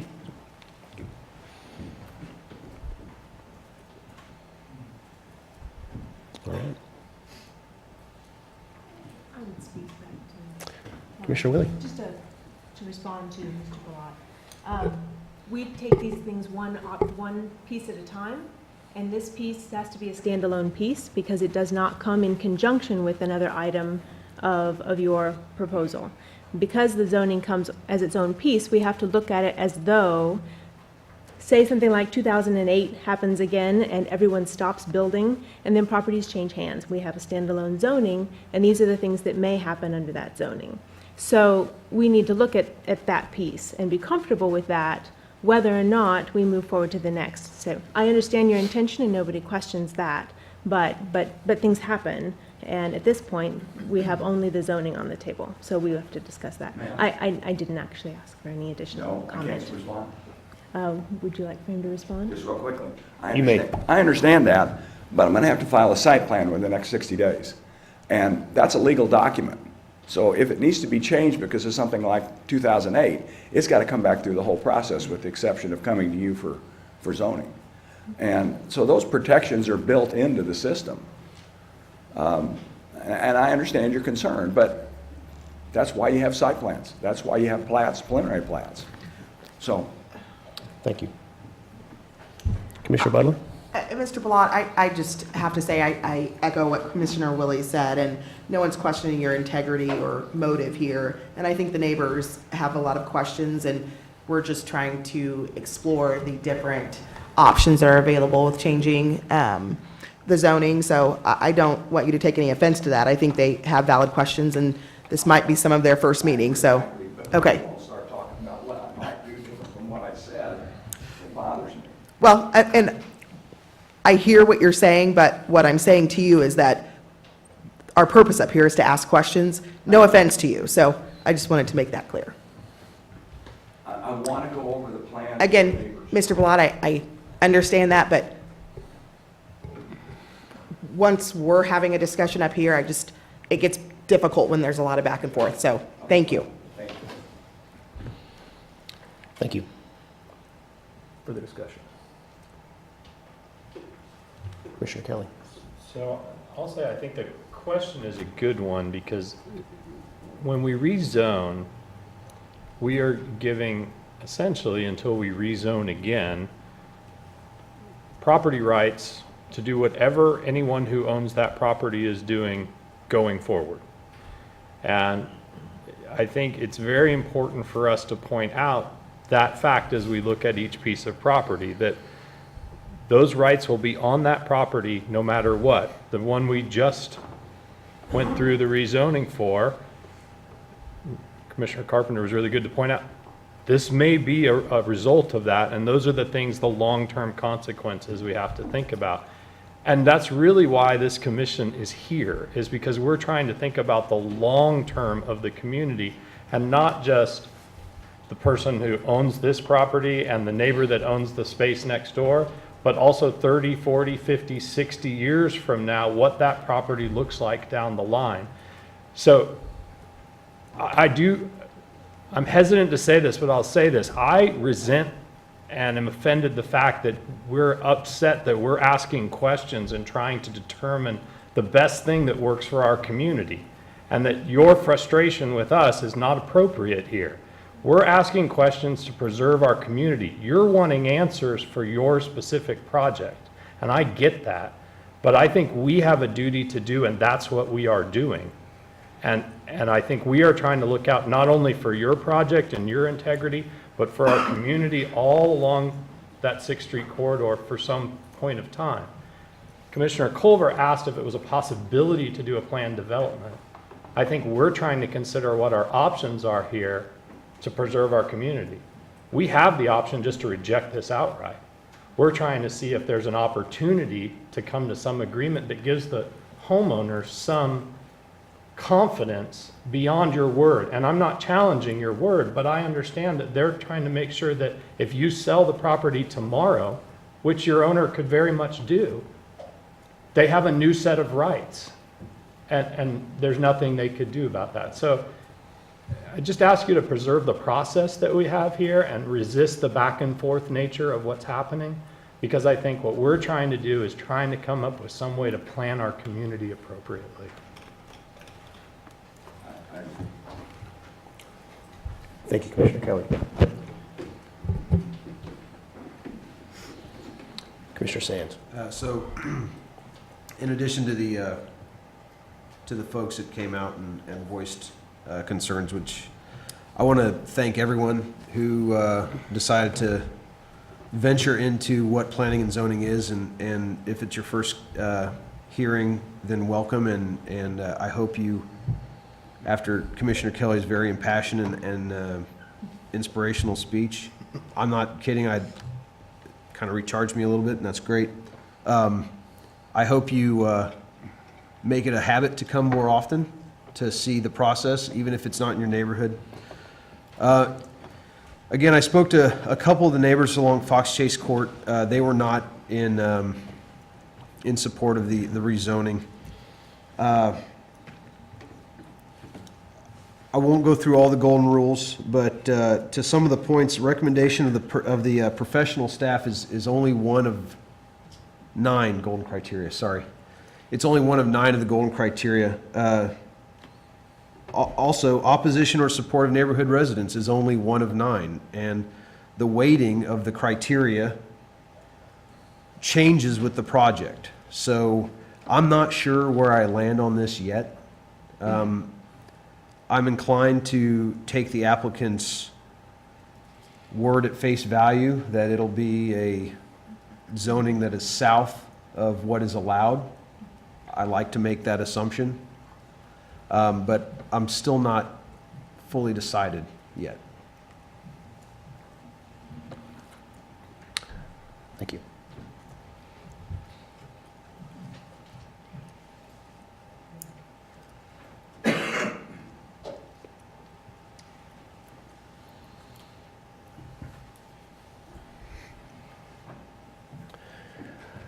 Well, I will say that I am inclined to support approval of this request, given that there is a stated goal of one-story buildings to be built here. It's true that for every rezoning we make, we assign a possible destiny to each piece of land. And as Commissioner Kelly said, that could change tomorrow. The plans for this were the parcel to change hands. And that is very much something that we must take into consideration as Planning Commission, and it's in fact the essence of the charge of this body. That said, I am inclined to support this application because there is a stated construction plan, and that plan, I think, is consistent with this neighborhood. It's consistent with the findings of the professional staff. I think it's consistent with the character of this neighborhood. That's kind of the way I'm leaning right now. I say that cautiously, knowing that there could be a 40-foot tall building there 10 years from now if property changes hands. But again, I go back to the fact that there is a stated plan for a specific type of building here. And that tilts me towards support for this application. With caution. Commissioner Williams. I similarly am in favor of what's being proposed for the development of the property. And then my only hesitation is that we're not seeing those items together, the proposed development and the rezoning together. And I understand that's just the process at this point.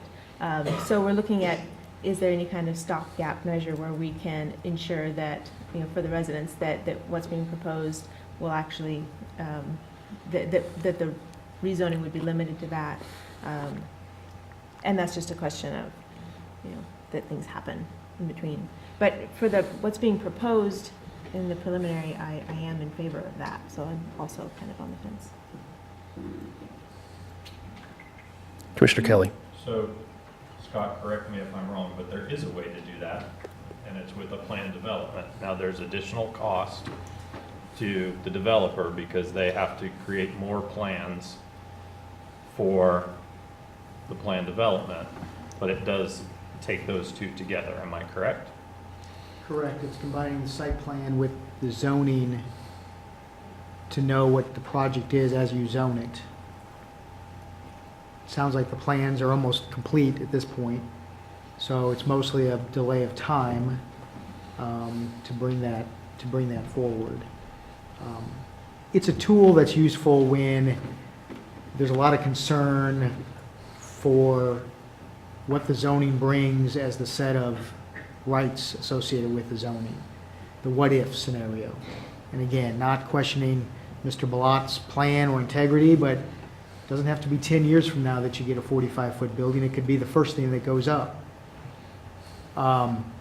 That's just the fact of it. The only, now, so there's two avenues of protection on this that we are comfortable with as staff. One is the straight zoning, and then the site plan process is an appealable process to the city commission, and the city commission then mediates issues and concerns. So it's not like it's completely up to the developer, to the owner, to decide the matter. The city commission gets some final approval, and the courts after that. But it's a high hurdle because the zoning gives you certain rights to develop against, setbacks and parking and height, et cetera. Zoning with the PD overlay is just a tighter mechanism because that is the zoning you get. That plan reflects the zoning standards because that becomes part of the zoning itself. At least that's how we view it. So that's what I would say. I would just reiterate that in situations where the concerns are related in detail to the plan, different than what the item we just saw, for example, it's a useful tool. And I'll just reiterate that many of the more recent projects have all had a plan development overlay because the neighborhoods have demanded to see the details of the plan before the zoning rights were granted.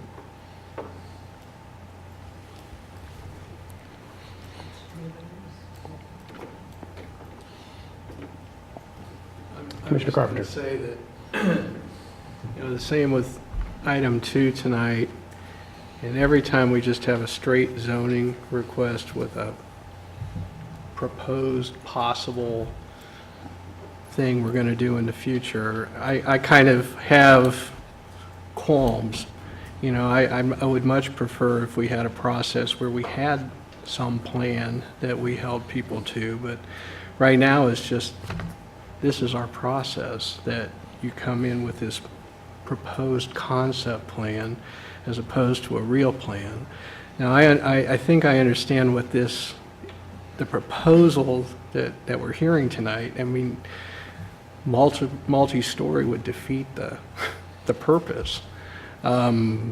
These units aren't big enough to have elevators in them. It's not like, it's proposed to build an apartment complex for seniors with elevators that would accommodate wheelchairs and everything. I want to believe that this is what we're going to get is, single-story, particular use structures with a clubhouse activity center. I mean, that makes sense.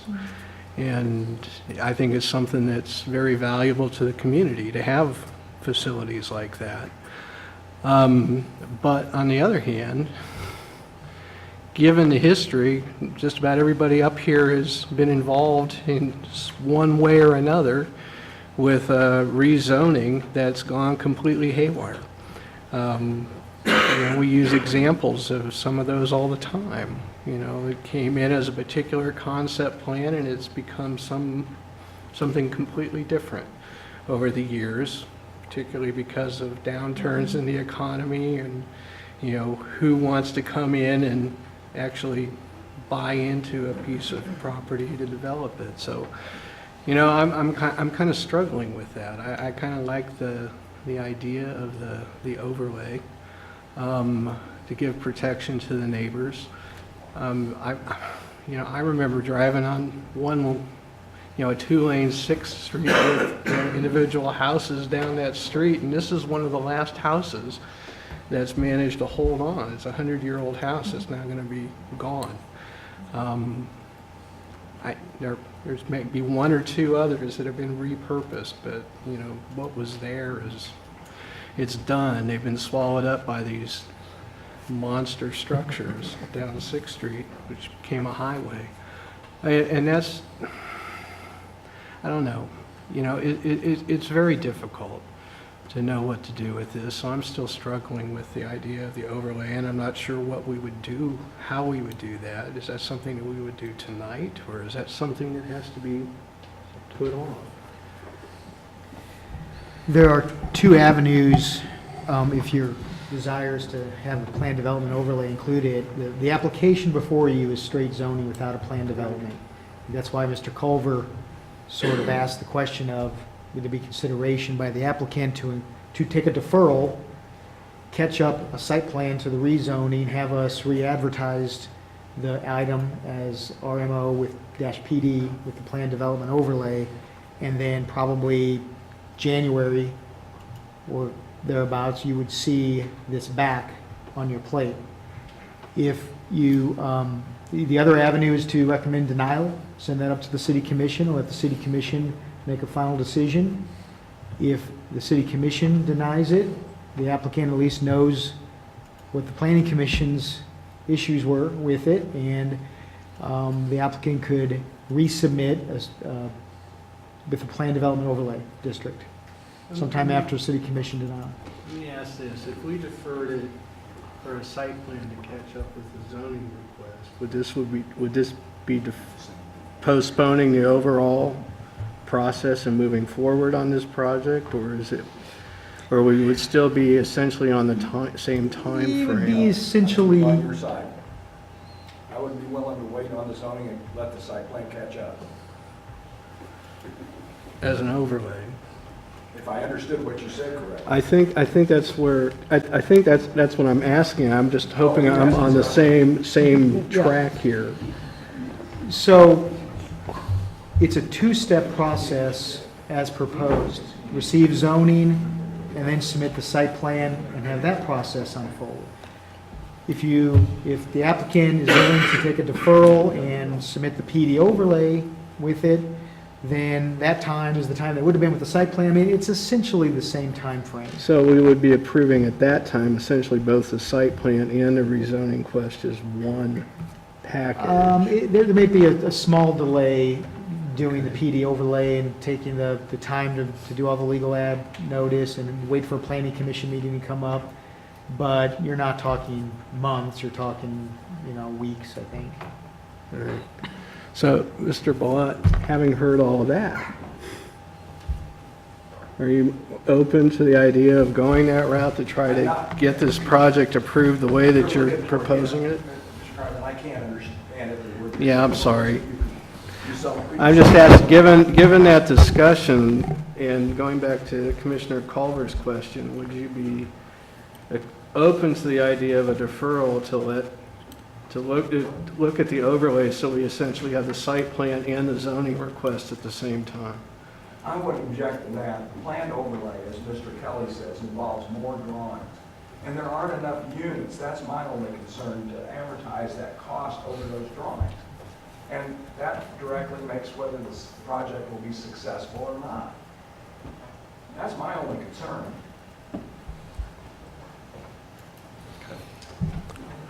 Commissioner Sands, Oh, I'm sorry, excuse me. She had her hand up first. I'm sorry, I'll go. Commissioner Will. If we have the zoning request and the preliminary, and the site plan at the same time, why would we need the overlay district if we were approving both at the same time? So the overlay district is the zoning vehicle that locks the zoning into that site plan. Okay. So in other words, it's not that something can't change in the future, it's just a higher hurdle to make changes, and it goes back through the hearing process. A site plan can change, and it goes back through a process, and if it's a major change, we do notice, and the appeal goes to the city commission. In a PD overlay, if that development plan changes significantly, it's a rezoning request, and it goes back to the planning commission and then the city commission. So there's more opportunity for the public to be heard under the plan development overlay scenario. So it's essentially marrying the site plan with the zoning application. And if the outcome is just a stronger document, it's in part to provide that assurance to neighbors that that's the project they will get at the end of the process tunnel through the Planning Commission and City Commission. They know that if it changes significantly, it goes back through that process. Again, we're comfortable with the site plan process as well, but the PD overlay, as you know, can benefit either the applicant, the neighbors, or both sometimes, because it does afford some flexibility in design for an applicant. Now, Mr. Bellot may not need any of that flexibility here, but it does the other thing too, which is provide some assurance. Commissioner Sands. I have an easy question. Didn't this, was this pulled from last month's packet? Wasn't this going to be put on a previous month's packet, and then it was pulled and kind of deferred as a staff action? Because we didn't have a complete application to move forward for last month. Okay, so the complete application wasn't in to be considered on last month's agenda? Correct. But, okay. And the applicant opted to move it. Okay.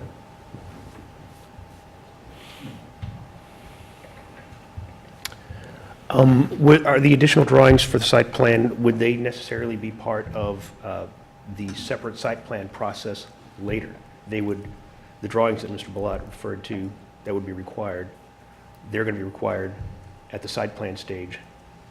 I'm not quite sure where we're off on the difference in site planning, Alan, in what you're... Well, the plan overlay, if it's similar to a PRD. Please, you're on TV as a TV star. I'm sorry, I've got a fever and I'm sick, and my voice is kind of hard. Plan overlay is similar to PRD, where there's give and take, some flexibility within the site. Full disclosure, if I have to go with a planned overlay and it requires a 35-foot perimeter setback, we have no project. It's not big enough for that. Okay? And a planned overlay district requires a 35-foot setback, rear yard setback, or 30. 30. Doesn't it? I'd have to look at the details. There's some peripheral boundary there, yeah. Yeah. So, you know, if we go planned overlay, we may not, this may be a moot hearing. I'm sorry to wasted your time. But there's some way we ought to be able to work it out if there's some flexibility between us. We have in the past, okay, on other PRDs.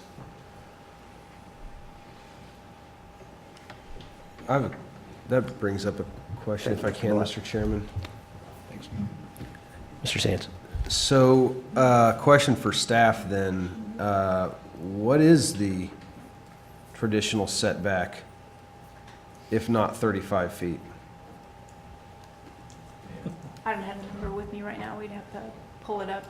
Is it less? RMO, you said? It's RMO. Yeah. Mm-hmm. 25-foot front, 20-foot rear, 5-foot side yard setbacks. Okay, so maybe to address some of the neighbors on Fox Chase Court's concern, the setback from the back of their property line would be approximately 20 feet. Well, exactly 20 feet. Would that be right? Okay. Thank you, Mr. Chairman.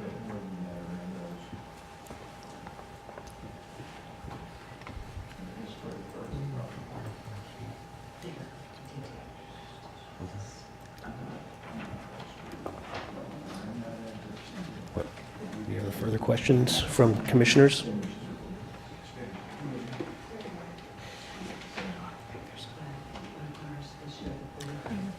So, Commissioner Kelly. so just another way to look at it, to make sure we're considering our options while we look up setbacks, is that two developments to the east, right? You see the one on that map we have up there with the lot sort of outlined in white, is RMO. right? And that's no PD overlay. Prairie Commons. Right? So if we choose to approve, I think we're sort of agreeing that that is sort of the theme of the neighborhood, right? That's what we're trying to, that we see sort of transitional zoning from 6th Street down to the south, okay? But the one just to the west of it did have a PD overlay. And so I think, I'm just trying to frame our two issues here that I think we sort of have to make a choice between. And it feels like we're struggling between those two choices a little bit. You know, do you want to go with, yeah, RMO, we want sort of higher density in that area? Or do we want more, as Scott said, more assurances that it's going to be developed together? And that the neighbors will get to see part of that site plan as the project goes. I think there are ways on a planned development that if it's a 35-foot setback, that may be something that could be worked through, you know, because it does give allowances to the developer if they wanted to do that. I may be speaking out of turn there, Scott, that it has to be a 35-foot setback, but isn't that the kind of things we can look at? Well, I'm looking through, and I recall that we removed a peripheral buffer area because I'm not finding it in the PD section of the code. So I don't think that's an issue. But yeah, it does provide us some flexibility to make adjustments to setbacks, but also provide the protections to the single-family areas.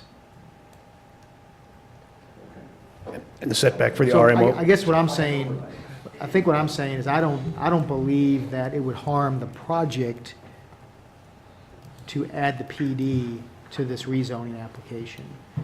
I think it's worth a little bit of time at least to explore that and apply the 20-701 as our article on planned development overlay districts to the site plan, work with the applicant to see that, you know, what the impact, if any, is, and take that time to explore that option. Nor in your view, would it significantly delay the project? Well, if we explore that between now and your December meeting, then we'll know anyway. I mean, I don't think it's going to harm it, Alan. I think what it does is provide the assurance that people are looking for to. If that's what we're going to do, then I'm fine with that. As long as we're on the record here in public that we can work together. Because Sure. there's some things about the size of this property that I gotta have some flexibility or acknowledgement of that. I think what I'd like you to hear is that the commissioners want to make this project work for you and that we are willing to, under this Yes. formula, work with that flexibility and make this a possibility while maintaining the protections. I know I'm backtracking on Brian's original question, but I've expressed my concerns as to why, and now we've worked through that, so. Thank you. I don't object to it anymore. I appreciate that. Discussion, Mr. Kelly.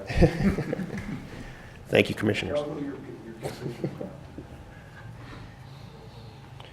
So, question for Commissioner staff, Mr. Sands. Chairman. So then the appropriate motion, if one were to make a motion, would that be a deferral? I believe so. Yeah, I would defer it. I wouldn't, I think it would keep it at your level. Yep. Let the applicant and staff modify the request and bring it back when it's ready to come back to you. There haven't been plans submitted, I don't think, on this, so it wouldn't be a December item. I don't even know if it would be January, but it would be somewhere in that January, February timeframe that we do new notice to the neighbors. The neighbors would have opportunity in advance to look at the site plan application, and we would all come back in that context. And I will be looking forward to that, for sure. Yes, I will. And then, Mr. Commissioner Chairman, Sands. I'm prepared to make a motion. Thank you. To defer the rezoning request from UR district to RMO district, provided the applicant move forward with a planned development overlay. Thank you. We have a motion to defer. We have a second. Second. Commissioner Payton. Any further discussion? Thank you, Members of the public, thank you, Mr. Balot, for your flexibility and forbearance, everybody. Thank you, commissioners, for what I think was a fruitful discussion. And we do have to vote. That's my discussion before the vote. All right. No further discussion. All those in favor of the motion to defer, please raise your hand. 10-0. Thank you. Could I just say thank you for giving us the opportunity to be able to ask questions and voice our concerns. You're welcome. Thank you for being here. So this was all new and informative, and I appreciate it. Thank you for being here. We have one more thing. We have calendar to look at. Our miscellaneous item is our 2000. Oh, excuse me. Quite all right. We're not quite. Not quite done yet. We're not adjourned yet. I just had to say appreciation Thank you. for certain people. Thank you. Thank you. But only certain people. Yes.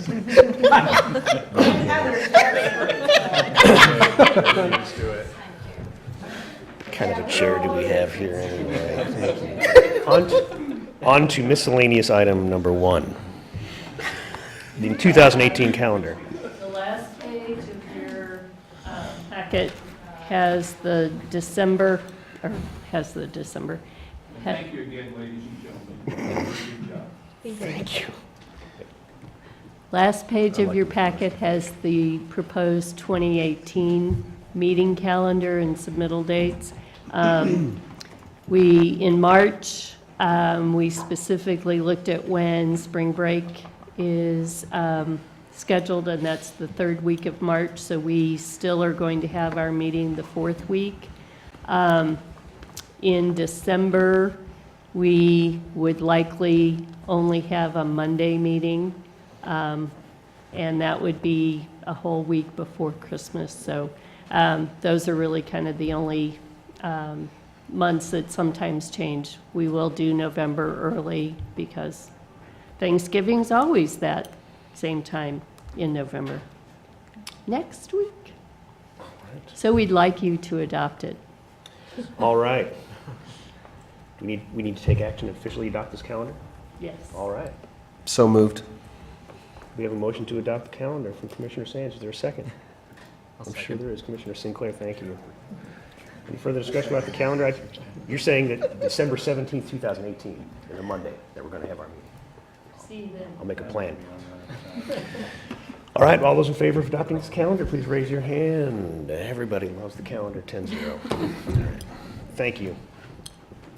Any other further business? Thank you. Mr. Chair? Yes, sir. A couple more items. One is a reminder that I don't know if we're going to have December meeting. Do we know that yet?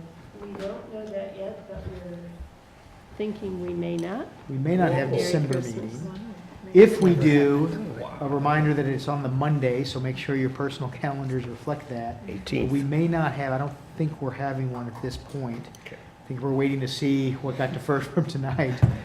And then Friday, the big day, orientation, arrive around 8:15 if you would, and we'll get going. It appears we'll have a small audience, small to however large audience. There's been some circulation that some neighborhood association members may join us for that day, so we'll look forward to that. And with that, that's all I have. Thank you. Seeing no other business, let's adjourn.